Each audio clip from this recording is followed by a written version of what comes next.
In this video, I want to talk to you about a practice that has been transformational in my life. And this practice I call dissolving limiting beliefs or soul contracts that we have forged in our lives. These ideas are a bit co-opted from the book The Four Agreements, which has been a major impact on my life, and I highly recommend it, and I think I have it in the resources in this video for you to read that book because it will be tremendously helpful in your practice with the law of attraction and manifestation. But the idea behind it is, and Don Miguel Ruiz talks about this, is this process of domestication, wherein the agreements that form the fabric of our own reality or our story, our narrative, our dream, are often given to us by other people.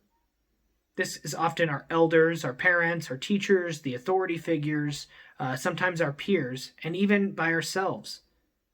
Now, not all of these are bad things. Some of these agreements or contracts that make up our lives are positive, and they build us up. They take us to the next level, and they keep us going forward. But some of them are negative, and some of them like to creep back in at the wrong time and set up new roadblocks for us. And this is something that people, when they start to implement the manifestation progress or practice that we've been talking about in this course, somewhere down the road, after about 60 days or 90 days, some old stuff starts to creep back in and starts to put up new barriers. Stuff that we weren't experiencing before, but we have a sneaking suspicion that it's been around before. This kind of self-sabotage attitude that a lot of people have gone through. And what this process of dissolving these old contracts and agreements is about getting rid of the things, the roadblocks that we put up. Because the only thing that's going to hold us back from getting that best life or living and achieving the success that we want is ourselves. So this idea of domestication leads us to understand that suffering is built in as a function of this domestication. And what I mean by this is that we suffer because the agreements that we have agreed upon and that we are upholding every day don't allow us to live our purpose, our passion.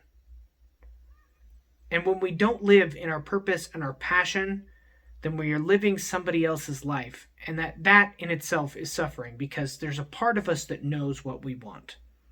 Even though it's not crystal clear in our conscious mind, there's a part of us that's crying out on the inside that it needs help. Now, I don't want this to get twisted where people co-opt this as a victim mentality, or that the world is against us, or that our parents were mean to us. Oftentimes these agreements are things that are hereditary and genetically passed down. And that's one of the things that science is now telling us, is that some of these limiting beliefs that we carry are genetically passed down from generation to generation, that state a common term in this regard is what money doesn't grow on trees. And so this automatically creates a relationship with money that is linked to scarcity. Okay, so these sorts of agreements are the ones that I'm talking about. Not my mom was mean to me, and I have and that's why I am the way that I am today. I don't want to promote an idea of it's everybody else's fault. What this exercise is about understanding these relationships that we've had and what parts of this story was given to us by somebody else. How much of it is ours, and how much of that are we willing to accept into our story? I'm not saying you have to destroy all of the relationships or the agreements that were given to you by your parents, because some of them are tremendously beautiful, and you should hang on to those and cherish them. But the ones that are holding you back need to be dealt with, and they need to be dealt with love and understanding. So the first part is about identifying your distorted imagery that was created by others and is now being enforced by you. You see, the thing is, these things that somebody told us are not something that they keep reinforcing. They don't call you up on the phone and say, remember that thing I told you? That's who you are today. Remember to do that. That's not what this is about. Somebody tells you something about yourself, and you co-opt that idea and you make it a part of your story. And each day, you are the part of you that Don Miguel Ruiz calls the judge, basically enforces that. And that takes up a little bit of your energy, a little bit of your power every day to reinforce this energy, this idea. And that idea could be in direct resistance with the way that you are naturally inclined to operate.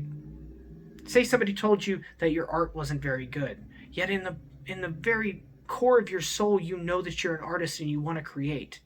How much suffering are you going to create or allow in your life simply because somebody didn't like your art one time? That's what I'm getting at with this. This victim mentality and this judge that upholds all of these agreements that were given to us by other people. You see, our personal power is like a well, and it's depleted every day with the agreements or the contracts that we enforce. Some of these contracts were given to us by other people, and some of the negative ones were even given to us by ourselves. But the negative ones are the ones that are really a weight. They're a drag on our energetic resources, and we can never achieve the life or the success levels that we want if we're weighed down with a bunch of weights that are holding us back. So this part is about releasing the old negative agreements, letting them go, and reclaiming that power so that we can put it into a positive agreement. I am an artist. I don't care that Billy from kindergarten told me that my crayon picture sucked. I can be an artist, and I'm going to be an artist. Now that's a positive, reinforced agreement that states a new narrative for yourself. So the first part is about identifying these agreements. Some of them are personal. They're about your appearance, your health, your diet, your masculinity, your femininity. Some of them are social. They have to do with love or sex, your ideas about marriage or family or how friendships are supposed to work. Some of them are spiritual. They have to do with religion and dogma and what we can and cannot do. They have to do with our own spirituality, with death and how we relate to loss and how we grieve, and even nature and life and how we're supposed to behave and live. Some of them are financial. They have to do with what we're good at work, what we're worthy at in a job or a career, what unique skills and talents we have, or even our relationship with money, finances, successes, and failures. Now, I've added a workbook in this video so that you can better dial in and identify your agreements. And the cool part of the process with this workbook is to start to analyze what these agreements are. This is kind of like tapping into your self-talk and honoring yourself by not beating yourself up all the time. If you can shift these agreements from a negative one, oh, I'm terrible with money, to, no, I'm good with money, and I'm going to be good with money, then you can start to take back a little bit of this power and put that towards manifesting your next best life.